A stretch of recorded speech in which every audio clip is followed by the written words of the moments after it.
बड़ी बात है कि अल्लाह ने हमारे और आपके घर में कुरान के कारी पैदा फरमाए। याद रखिएगा,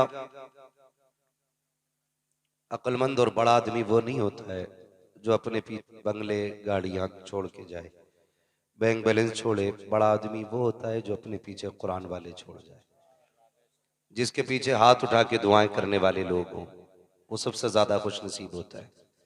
मरने के बाद न कोई गाड़ी, न बंगला, न दौलत, न शोहरत, कुछ काम नहीं आना है। सिर्फ उसके बाद जरूरत पड़ती है सवाब की, तो वो तभी मुमकिन हो पाता है जब अपने पीछे कुरान पढ़ने वाले लोग हों। वरना हमने दुनिया देखी और आपने भी देखी होगी कि कितनी कब्रें बैठी हुई हैं, कोई मिट्टी तक डालने नहीं आता है।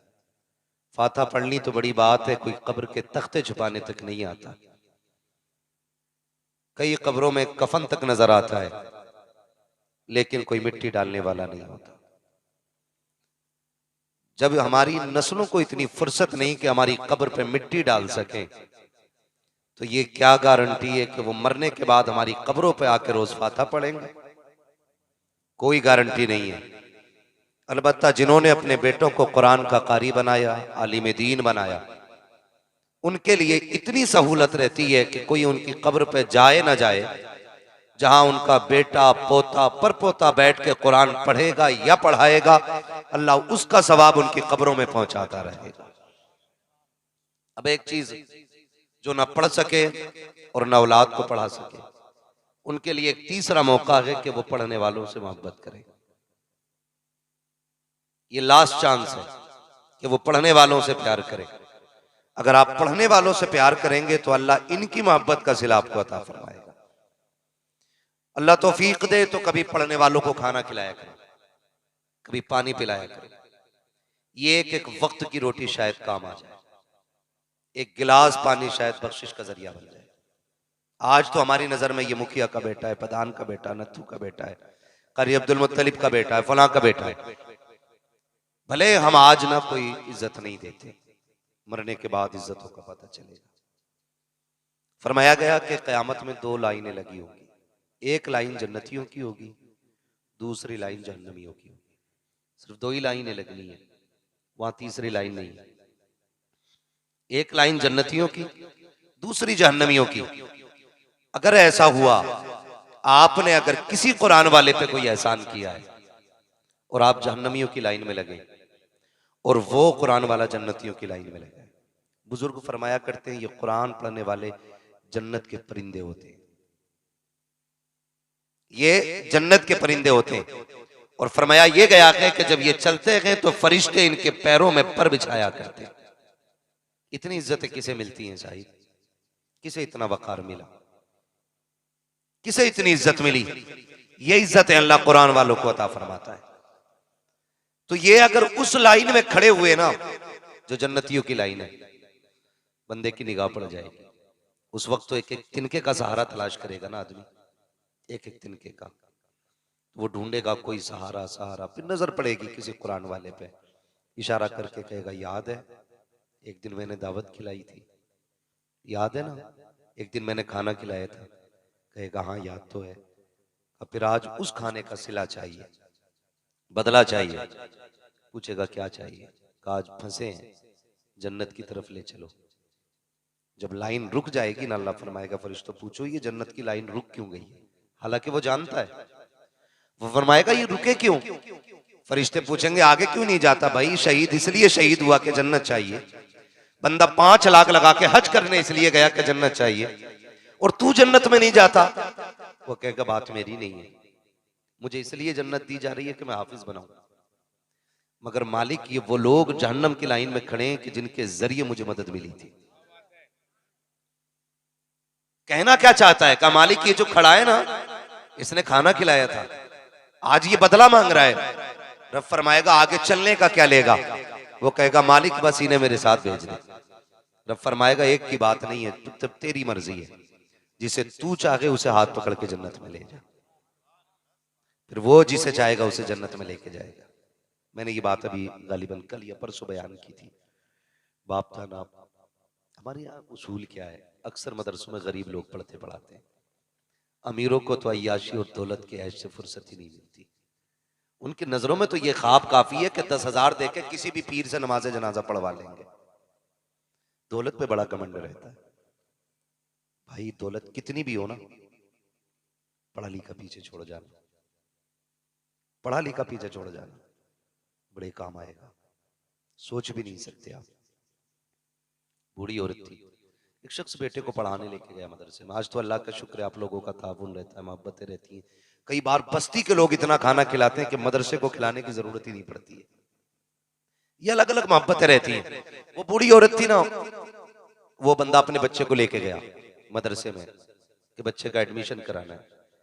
तो मदरसे वालों ने कहा कि यहाँ खाने का इंतजाम नहीं है, खाने का इंतजाम नहीं है, ले जाइए। वो बाप कहने लगा मुझे बच्चे को कुरान पढ़ाना है।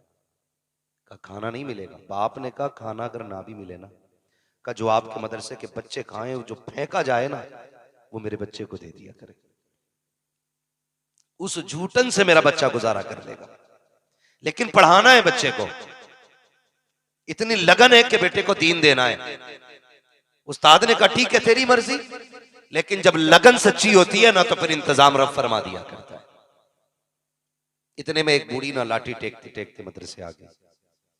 कहने लगी मौलाना कोई नहीं है, ना बेटा है, ना शोहर है, ना बेटी है, अकेली रहती हूं। ऐसा करे कुरान वाला बच्चा मुझे दे दे, ताकि मैं उसके साथ बैठ के ना एक वक्त का खाना खा लिया करूं। दिल होते हैं अपने अपने। का दे दे ना कोई बच्चा। देखा कि एक बच्चा जिसके खाने का इंतजाम नहीं। हजरत ने उंगली पकड़ के कहा मां आज से ये तेरा हो गया है। बूढ़ी बड़ी हंसी खुशी बच्चे को लेके आई, लेकिन उसका एक खुलूस था। बच्चा मदरसे में रहता था, लेकिन उसूल क्या था, जब पहली रोटी निकालती ना चूल्हे से, वो एक रोटी निकाल के रख के कहती ये मेरे हाफिज जी के लिए। आज पहली रोटी के लिए घर में झगड़ा हो जाता है। बहन रोटी बनाती हो, भाई लेके भाग जाए, पीछे पीछे दौड़ के कहती खबरदार पहली रोटी ना खाना, अभी 2-3 रोटियां जुड़ने दे। ये मोहब्बत के रिश्ते होते। तो वो बूढ़ी क्या करती थी, एक रोटी निकालती, पहली रोटी निकाल के रख देती, ये मेरे बेटे के लिए है। बाकी दूसरी तीसरी जो बनती वो उससे खाती, लेकिन पहली रोटी खाती थी वो। बोले निकाल कर रख देती थी पहली रोटी। मैं उन नौजवानों को सलाम करता हूं जिन्होंने इस जलसे में मेंबरशिप ली और मेहनत खून पसीने की कमाई का हिस्सा लिया। मशवरा देके जा रहा हूं, कोशिश ये करना कि रोज तुम्हारे दस्तरखान पे कोई ना कोई खाना खा ले। किसी के खाने में रोज तुम्हारा भले 1 रुपया लगाओ, लेकिन लगना चाहिए। मेरे वालिद गिरामी अभी आपने देखा, खलीफे ताजुशरी एक दिन मुझसे कह रहे थे बेटे एक बात बताऊं। मैंने क्या? कहने लगे फिरौन कितना बड़ा जालिम था। मैंने कहा बहुत बड़ा था, खुदाई तक का दावा किया, जमीन फट जानी चाहिए थी, उसे फौरन मर जाना चाहिए था। लेकिन जानते हो वो इतने दिन जिंदा कैसे रहा? मैंने कहा नहीं, आप बताओ। कहने लगे उसके इतने दिन जिंदा रहने की वजह यह थी कि रोज उसके दस्तरखान पे भूखे लोग खाना खाया करते थे। बात समझ रहे हैं? फिरौन जैसा जालिम हो, खुदाई का दावा करने वाला हो, उसके दस्तरखान पे भी भूखा खाए, तो अल्लाह उन भूखों की दुआ की वजह से इन जालिमों को भी पनाह दे देता है। अगर फिरौन जैसे को झूठ मिल सकती है, तो फिर हमने तो हुजूर का कलमा पढ़ा है। हम तो मुस्तफा से प्यार करने वाले लोग हैं। फरमाए मेरे वालिद फरमाने लगे कि तारीख को तहकीक से पढ़ना। जिस दिन वो गर्क हुआ ना दरियाए नील में, उस दिन उसके दस्तरखान पे किसी ने एक लुकमा नहीं खाया था। अगर उस दिन भी उसके दस्तरखान पे कोई खा लेता, अल्लाह उस दिन भी उसको निजात दे देता। तो कोशिश ये करना कोई ना कोई रोज तुम्हारे दस्तरखान पे खाना खाए। वो बूढ़ी ये कहने लगी कि पहली रोटी जो है ना किसके लिए? बोले थक गए क्या आप लोग? इस जवानी में बुढ़ापे जैसी आवाज, अल्लाह सलामत रखे। खाली कोल्ड ड्रिंक ना पिया करो, कभी सत्तू भी खा लिया करो। ये कोल्ड ड्रिंकों ने हड्डियां गला दी है नौजवानों की। समझ रहे मेरी बात? बूढ़ी पहली रोटी निकाल के रख देती है कि ये हाफिज जी के लिए। रोज आते खाते जाते, वक्त गुजरता गया, हम के अलिफ से लेकर के वन्नास के सीन तक सबक चलते रहे। और जब कोई खाना खिला के कुरान वालों को ज्यादा प्यार देता है ना, तो ये कुरान वाले भी हद कर देते हैं। उस घर की खातून को माँ कहते हैं, उस घर के बूढ़े को बाप कहते हैं, फिर एक औलाद होने का हक अदा करते हैं। ये कुरान वालों की कुर्बानियां होती हैं। आता रहा जाता रहा। जिस दिन खत्म था ना कुरान शरीफ का, पूरा परिवार आया। जैसी वन्नास पे सांस टूटी ना, घर वाले उठे हार पहनाने के लिए। उसने कहा ठहर जाइए, पहले ये खुशखबरी उस माँ को देने जाऊंगा जिसने मुझे रोज रोटी बना के खिलाई है।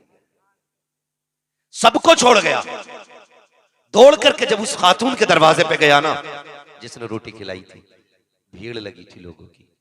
पूछा क्या हुआ? कहा आज सुबह इस खातून का इंतकाल हो गया। रोता हुआ वापस आने लगा। वापस आया मदरसे में, माँ बाप ने कहा क्या हुआ? कहा आज वो माँ चली गई जिसने खाना खिलाया था। गया क्यों था? कहा मैं उसे आज खुशखबरी सबसे पहले देना चाहता था कि माँ तेरी रोटियां रंग ले आई हैं, तेरा बेटा कुरान का हाफिज हो गया है। रोता हुआ वापस आया, लेकिन तारीख गवाह है, अगले दिन फिर जब बच्चा उसी दरवाजे पे गया ना, मोहल्ले में बातें हो रही थी। कोई कहता था मैंने इस खातून को जन्नत में देखा है, कोई कहता था मैंने देखा जन्नत में, कोई कहता था मैंने देखा। सबने पूछा देखा किस हाल में? कहा वो जन्नत में टहल रही थी। हमने कहा कैसे जन्नत मिल गई? उसने कहा एक बच्चे को रोटी खिलाने के बदले में अल्लाह ने जन्नत अता फरमा दी। ये खिदमत का सिला होता है कुरान वालों की, ये खिदमत का सिला होता है। ये तो उनकी अजमत है जो कुरान वालों को खाना खिलाते हैं। फिर जिनके बेटे हाफिज बने उनकी शान का आलम क्या होगा? आप दुआएं किया करो, अल्लाह हमारी नस्लों को कुरान वाला बनाए, हमारे खानदान में इल्म वाले पैदा फरमाए, हमारे खानदान के अंदर अल्लाह कुरान वाले पैदा फरमाए। एक लाश दिल्ली से लाने में ना, एक लाश दिल्ली से लाने में कई हजार का केमिकल लग जाता है, तब भी 3 दिन से ज्यादा लाश नहीं बचती है। ये कुरान का कमाल है। जब जनाजा उठ के जाता है ना, तो फिर मसला ये नहीं है नेकियां कितनी है, फिर मसला ये नहीं है अमल क्या है, फिर मसला ये नहीं है करता क्या रहा है, फिर हुक्म ये होता है जमीन खबरदार, ख्याल रखना मेरा कुरान वाला आ रहा है। खाल हड्डी तो बड़ी बात है, बाल तक ना छू लेना। जमीन कहती मालिक मुझे पता है इसके सीने में तेरा कुरान है, वादा करती हूँ इसके कफन तक को मैला नहीं होने दूंगी। जैसा ले रही हूं वैसा ही कयामत में लौटा दिया जाएगा और जमाना देखेगा। ये कुरान वाले जैसे जाएंगे वैसे ही उठाए जाएंगे। मैं लेकिन पढ़ने वालों से गुजारिश करूंगा, ये तो उनके लिए था जिन्होंने पढ़ाया, अब उनसे बात करूं जो पढ़े हैं। खबरदार याद रखना, मैं मिंबर से लेकर नीचे तक सारे लोगों की बात करूं।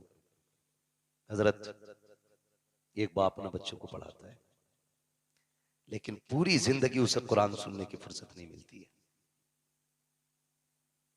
पूरी जिंदगी बाप को बेटे से पूरा कुरान सुनने की फुर्सत नहीं मिलती, क्योंकि महंगाई इतनी है, तंगदस्ती इतनी है कि पूरी जिंदगी एक खर्च के लिए बाप दौड़ता रहता है, एक परिवार चलाने के लिए बाप दौड़ता रहता है, इधर से उधर उधर से उधर। इतनी मोहलत उसे नहीं मिल सकी। जिस बेटे को फाके काट के हाफिज बनाया, एक दिन बैठ के उससे पूरा कुरान सुन लेता।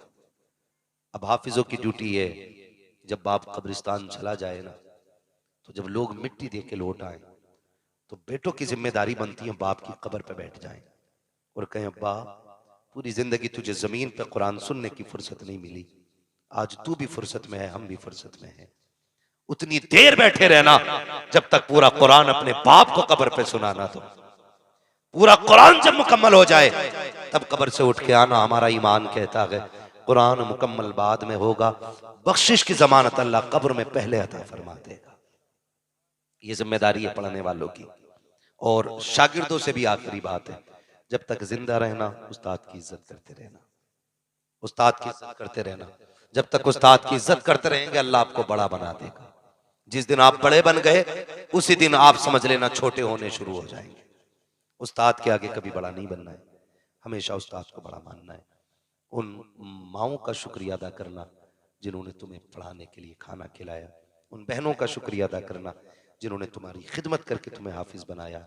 उस बाप का एहसान जिंदगी भर मानना जिन्होंने खुद मजदूरियां की हैं लेकिन बच्चों को दीन और कुरान दिया है।